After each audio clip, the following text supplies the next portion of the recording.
Linhagem do Santo Graal, parte 1º. A linhagem oculta de Jesus revelada. A parte 1º por Lawrence Gardner. O Código do Graal é a chave essencial para o governo democrático. No curso de nossa jornada, vamos discutir muitos itens que são completamente familiares, mas vamos olhar para eles de uma perspectiva diferente da que normalmente foi transmitida. Parece que estamos muitas vezes pisando totalmente no novo, mas, de fato, é apenas o terreno que existia antes de ser acarpetado, oculto por aqueles investidos com interesses de outra espécie.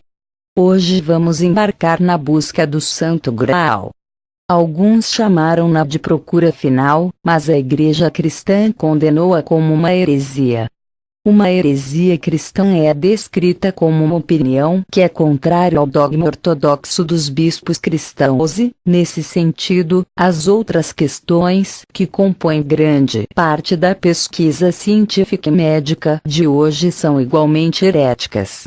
A palavra heresia é, em essência, nada mais do que um rótulo derrogatório, um rótulo usado por um estabelecimento da Igreja temeroso que há muito tempo procurou manter o controle da sociedade por medo do desconhecido. Uma heresia pode, portanto, definir os aspectos da filosofia e da pesquisa que buscam os reinos do desconhecido e que, de tempos em tempos, fornecem respostas e soluções que são bastante contrárias à doutrina da Igreja. Em termos cristãos, a maior parte da população mundial é herética, porque a Igreja cristã, que define suas próprias heresias, representa pouco mais de 1/4 dessa população. Quanto aos restantes 3/4, os judeus, muçulmanos, budistas, hindus e outros, são, por definição, hereges e infiéis. Há apenas 365 anos, o cientista italiano Galileu anunciou que a Terra estava em movimento ao redor do Sol, uma descoberta do astrônomo polonês Copérnico, e, para isso, a Igreja o proclamou um herege. Como resultado, Galileu foi levado antes da Inquisição Católica e mantido sob prisão domiciliar por 10 anos até que ele morreu. Logo depois, Isaac Newton perseguiu o conceito de força orbital, mas ele também foi condenado. E não foi até recentemente, em 1992, que a Igreja finalmente admitiu que a Terra estava em órbita solar. Na verdade, foi até o verão de 1996 que a noção de inferno foi abolida pelo Sínodo Geral da Igreja Anglicana, e foi essa própria noção que causou tais problemas para Galileu, Newton e outros. A Igreja Católica, por outro lado, mantém a noção do inferno, e assim, aos olhos de Roma, os protestantes anglicanos agora se tornaram hereges a este respeito. Historicamente, no que diz respeito à Igreja cristã, a Terra era plana e no centro do universo. O céu estava acima da Terra e o inferno estava abaixo. Consequentemente, a Terra tinha que estar imóvel e não poderia estar em movimento orbital, a menos que o céu e o inferno se movessem também, o que foi sustentado, e não acontecia. 1996 foi também o ano em que o Papa João Paulo II formalmente reconheceu a teoria da evolução de Charles Darwin, proclamando-a bastante compatível com a fé cristã. Mas, até agora, todos os cientistas e estudiosos que sustentavam os princípios da evolução foram classificados como hereges. Além disso, o Vaticano criou um Conselho de Milagres, formado por cientistas, médicos e teólogos. Seu resumo é direto: investigar milagres antigos e modernos para determinar o que funciona e o que não se enquadra na categoria. Se um raciocínio plausível e aceitável pode ser encontrado para um dito milagre, então ele é retirado da lista de milagres. Se não for esse o caso, o relatório permanece na lista enquanto não for apresentada uma explicação lógica pelo Conselho. E assim, uma por uma, as heresias de ontem, para as quais tantos foram perseguidos e executados, estão sendo aceitas pelos membros mais racionais da Igreja.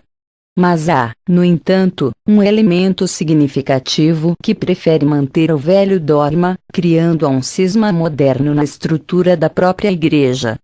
À medida que os anos progridem, é evidente que a descoberta científica e médica devem derrubar grande parte do dogma religioso medieval que persistiu até os tempos modernos.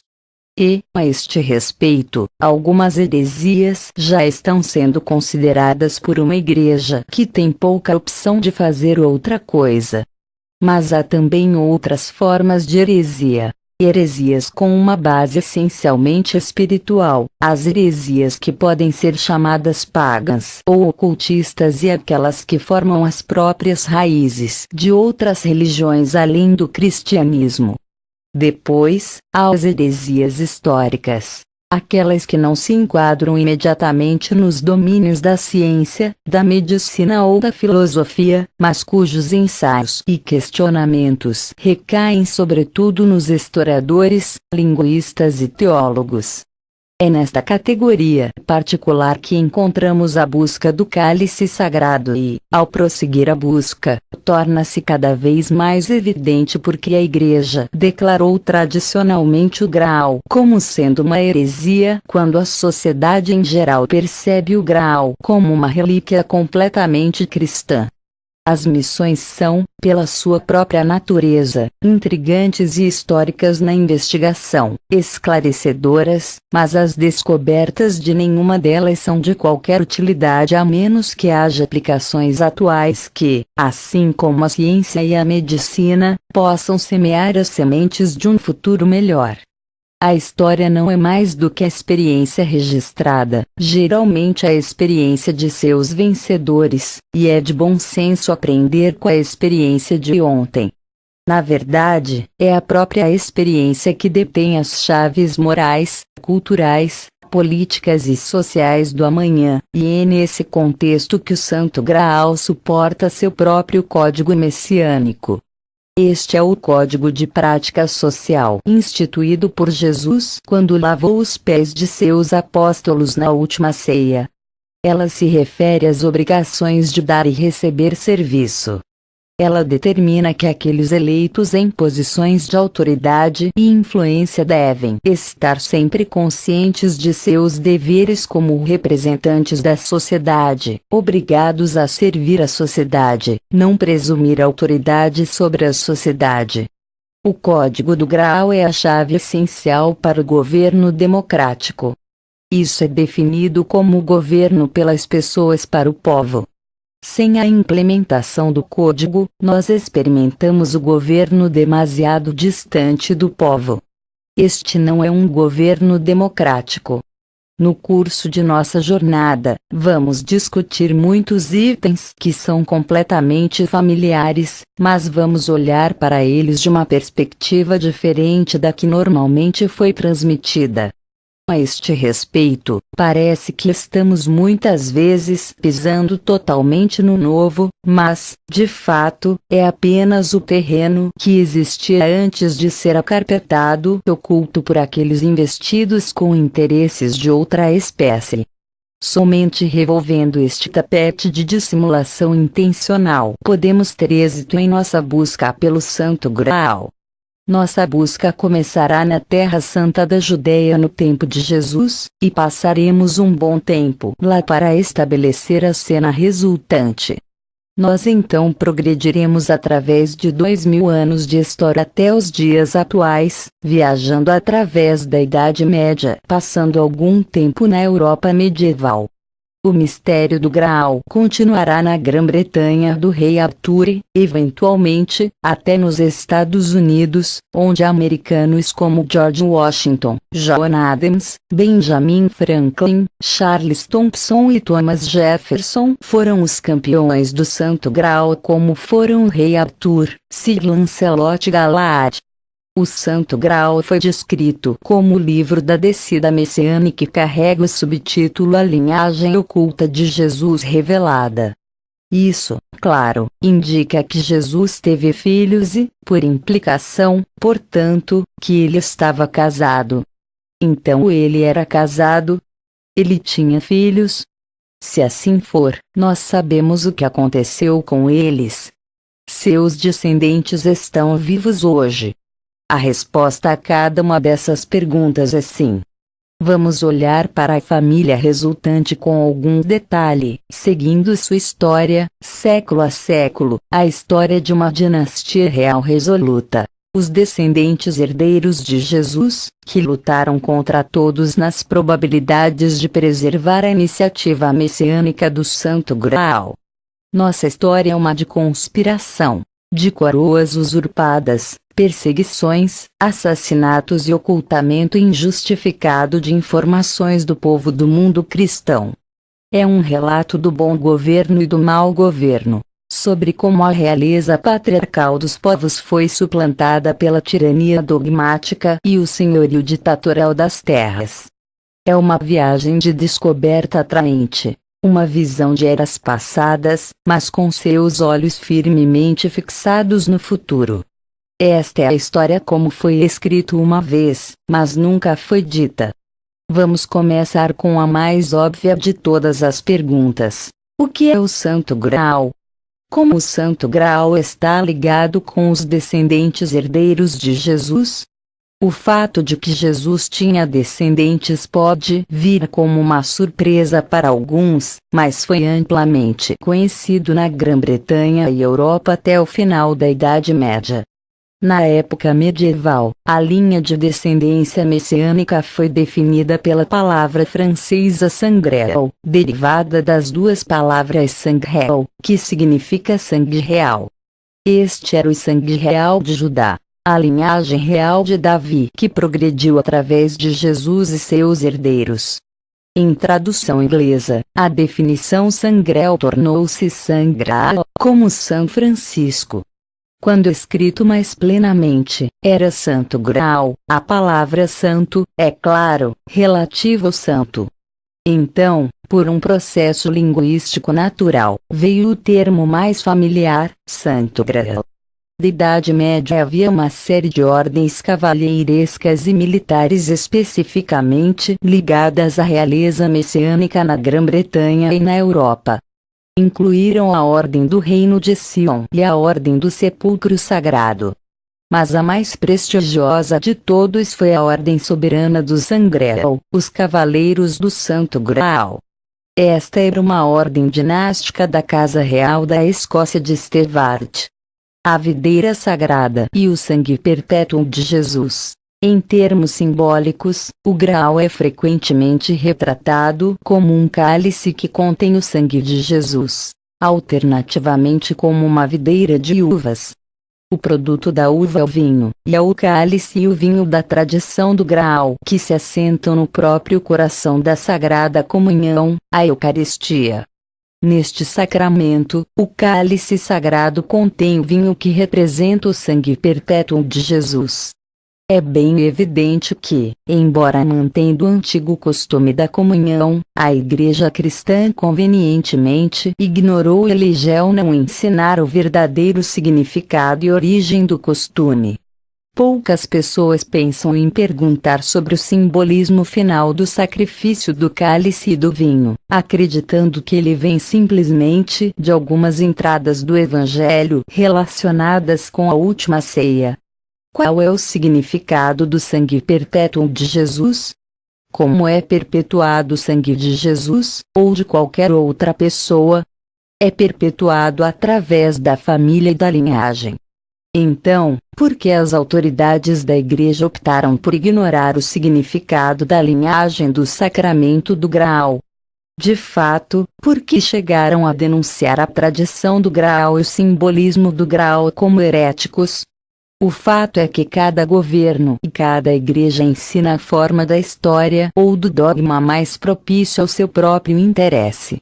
Neste sentido, estamos todos condicionados a receber uma forma muito seletiva de ensino. Somos ensinados para o que devemos saber, e é-nos dito o que devemos acreditar. Mas, na maior parte, aprendemos história política e religiosa por meio de propaganda nacional ou clerical, e isso muitas vezes se torna dogma absoluto. Ensinamentos que não podem ser desafiados por medo de represálias. Com relação à atitude da Igreja em relação ao cálice e ao vinho, é evidente que o simbolismo original teve que ser reinterpretado pelos bispos, porque indicava que Jesus tinha filhos e, portanto, que ele devia ter se unido a uma mulher. Mas não foram apenas os sacramentos e rituais costumeiros que foram reinterpretados. Os próprios evangelhos foram corrompidos para cumprir com o estabelecimento masculino da Igreja de Roma, muito parecido com um editor de filme moderno. Irá ajustar e selecionar as tomadas para alcançar o resultado desejado. Todos nós estamos familiarizados com os evangelhos de Mateus, Marcos, Lucas e João, mas que dizer dos outros evangelhos? Os de Felipe, de Tomé, de Maria e de Maria Madalena? O que dizer de todos os numerosos evangelhos, atos e epístolas que não foram aprovados pelos conselhos da Igreja quando o Novo Testamento foi compilado? Porque eles foram excluídos quando as escolhas foram feitas. Havia, na verdade, dois critérios principais para a seleção, que foram originalmente determinados no Concílio de Cartago no ano de 397 DC, para serem finalmente ratificados na era posterior do Renascimento. O primeiro critério foi que os evangelhos do Novo Testamento devem ser escritos nos nomes dos próprios apóstolos de Jesus. Mateus era, naturalmente, um apóstolo, como era João, mas Marcos não era um apóstolo de Jesus até onde sabemos. Nem foi Lucas. Ambos eram colegas do último São Paulo. Tomé, por outro lado, foi um dos 12 originais e, ainda assim, o evangelho em seu nome foi excluído. Não só isso, mas, juntamente com vários outros textos, foi condenado a ser destruído.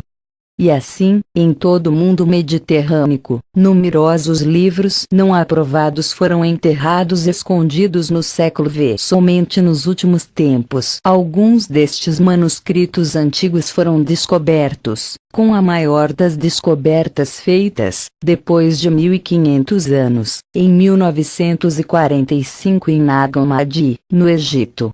Embora esses livros não tenham sido redescobertos até o presente século, eles foram usados abertamente pelos primeiros cristãos. Alguns deles, incluindo os evangelhos mencionados, juntamente com o Evangelho da Verdade, o Evangelho dos Egípcios e outros, foram mencionados nos escritos do século II de clérigos primitivos, como Clemente de Alexandria, Ireneu de Lyon e Orígenes de Alexandria.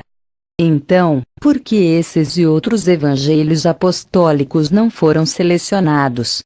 Porque havia um segundo critério muito mais importante a considerar, o critério pelo qual, na verdade, a seleção do Evangelho foi realmente feita. Era, de fato, uma regulação inteiramente sexista que impedia qualquer coisa que sustentasse o status da mulher na igreja ou na comunidade. De fato, as próprias constituições apostólicas da igreja foram formuladas nessa base. Elas afirmam: não permitimos que nossas mulheres ensinem na igreja, somente para orar e ouvir os que ensinam. Nosso mestre, quando nos enviou os 12, em nenhum lugar mandou uma mulher, porque a cabeça da mulher é o homem, e não é razoável que o corpo deve governar a cabeça. Esta foi uma afirmação ultrajante sem fundamento aparente, mas foi por esta razão que dezenas de evangelhos não foram selecionados, porque eles deixaram bem claro que havia muitas mulheres ativas no ministério de Jesus. Mulheres como Maria Madalena, Marta, Helena Salomé, Maria Jacó Cleópais e Joana. Essas não eram apenas discípulas missionárias, mas sacerdotisas por direito próprio, executando as escolas de culto na tradição nazarena.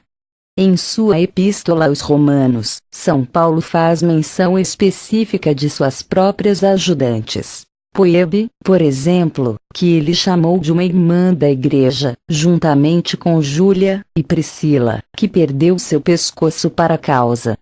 As palavras da era do Evangelho estão simplesmente vivas com as mulheres discípulas, mas a igreja as ignorou todas.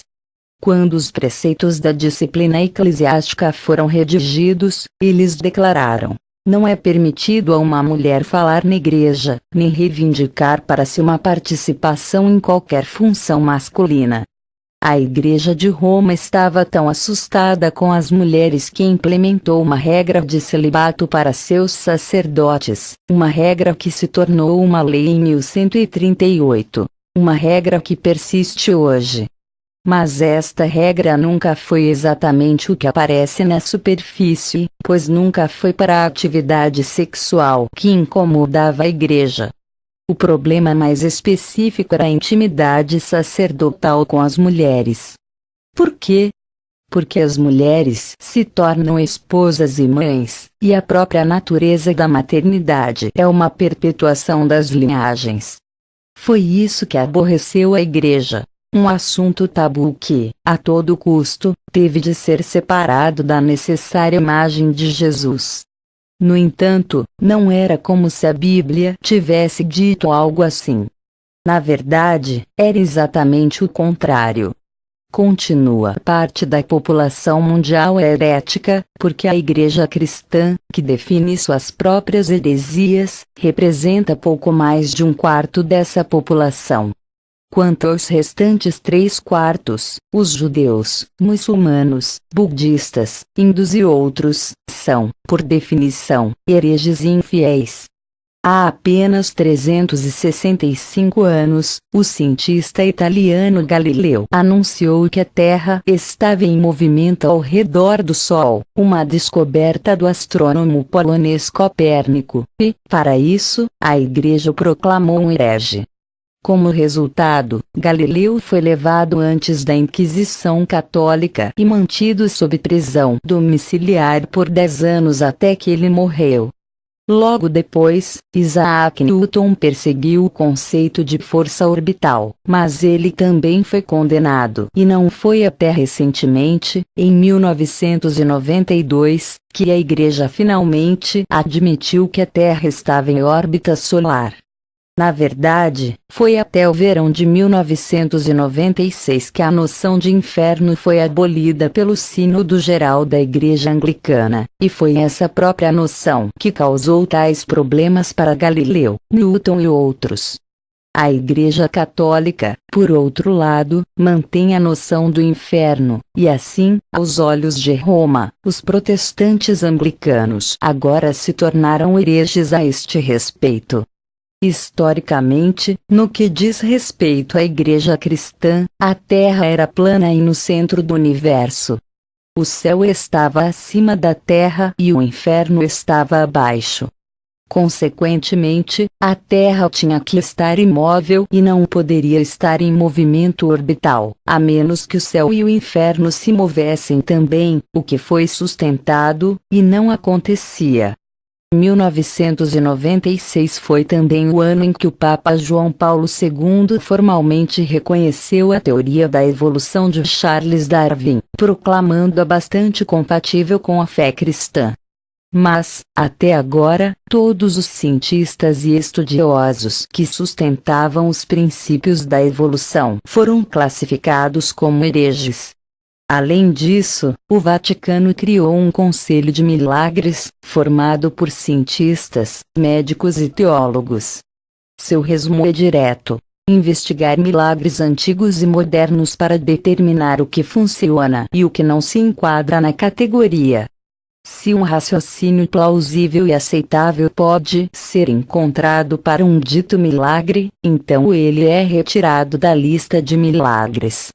Se não for esse o caso, o relatório permanece na lista enquanto não for apresentada uma explicação lógica pelo Conselho. E assim, uma por uma, as heresias de ontem, para as quais tantos foram perseguidos e executados, estão sendo aceitas pelos membros mais racionais da Igreja. Mas há, no entanto, um elemento significativo que prefere manter o velho dogma, criando um cisma moderno na estrutura da própria Igreja.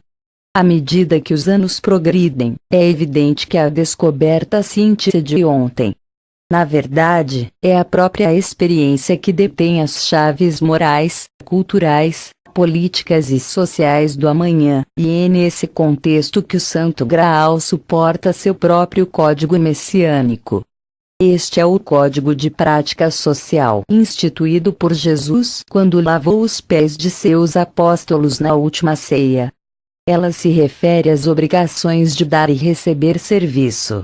Ela determina que aqueles eleitos em posições de autoridade e influência devem estar sempre conscientes de seus deveres como representantes da sociedade, obrigados a servir a sociedade, não presumir autoridade sobre a sociedade. O Código do Graal é a chave essencial para o governo democrático. Isso é definido como o governo pelas pessoas para o povo. Sem a implementação do código, nós experimentamos o governo demasiado distante do povo. Este não é um governo democrático. No curso de nossa jornada, vamos discutir muitos itens que são completamente familiares, mas vamos olhar para eles de uma perspectiva diferente da que normalmente foi transmitida. A este respeito, parece que estamos muitas vezes pisando totalmente no novo, mas, de fato, é apenas o terreno que existia antes de ser acarpetado, oculto por aqueles investidos com interesses de outra espécie. Somente revolvendo este tapete de dissimulação intencional podemos ter êxito em nossa busca pelo Santo Graal. Nossa ética médica devem derrubar grande parte do dogma religioso medieval que persistiu até os tempos modernos. E, a este respeito, algumas heresias já estão sendo consideradas por uma igreja que tem pouca opção de fazer outra coisa. Mas há também outras formas de heresia. Heresias com uma base essencialmente espiritual, as heresias que podem ser chamadas pagãs ou ocultistas e aquelas que formam as próprias raízes de outras religiões além do cristianismo. Depois, há as heresias históricas, aquelas que não se enquadram imediatamente nos domínios da ciência, da medicina ou da filosofia, mas cujos ensaios e questionamentos recaem sobretudo nos historiadores, linguistas e teólogos. É nesta categoria particular que encontramos a busca do cálice sagrado e, ao prosseguir a busca, torna-se cada vez mais evidente porque a Igreja declarou tradicionalmente o Graal como sendo uma heresia quando a sociedade em geral percebe o Graal como uma relíquia completamente cristã. As missões são, pela sua própria natureza, intrigantes e históricas na investigação, esclarecedoras, mas as descobertas de nenhuma delas são de qualquer utilidade a menos que haja aplicações atuais que, assim como a ciência e a medicina, possam semear as sementes de um futuro melhor. A história não é mais do que a experiência registrada, geralmente a experiência de seus vencedores, e é de bom senso aprender com a experiência. Linhagem do Santo Graal, parte 1. A linhagem oculta de Jesus revelada. Parte 1 por Lawrence Gardner. O Código do Graal é a chave essencial para o governo democrático. No curso de nossa jornada, vamos discutir muitos itens que são completamente familiares, mas vamos olhar para eles de uma perspectiva diferente da que normalmente foi transmitida. Parece que estamos muitas vezes pisando totalmente no novo, mas, de fato, é apenas o terreno que existia antes de ser acarpetado, oculto por aqueles investidos com interesses de outra espécie. Hoje vamos embarcar na busca do Santo Graal. Alguns chamaram-na de procura final, mas a Igreja cristã condenou-a como uma heresia. Uma heresia cristã é descrita como uma opinião que é contrária ao dogma ortodoxo dos bispos cristãos e, nesse sentido, as outras questões que compõem grande parte da pesquisa científica e médica de hoje são igualmente heréticas. A palavra heresia é, em essência, nada mais do que um rótulo derrogatório, um rótulo usado por um estabelecimento da Igreja temeroso que há muito tempo procurou manter o controle da sociedade por medo do desconhecido. Uma heresia pode, portanto, definir os aspectos da filosofia e da pesquisa que buscam os reinos do desconhecido e que, de tempos em tempos, fornecem respostas e soluções que são bastante contrárias à doutrina da Igreja. Em termos cristãos, a maior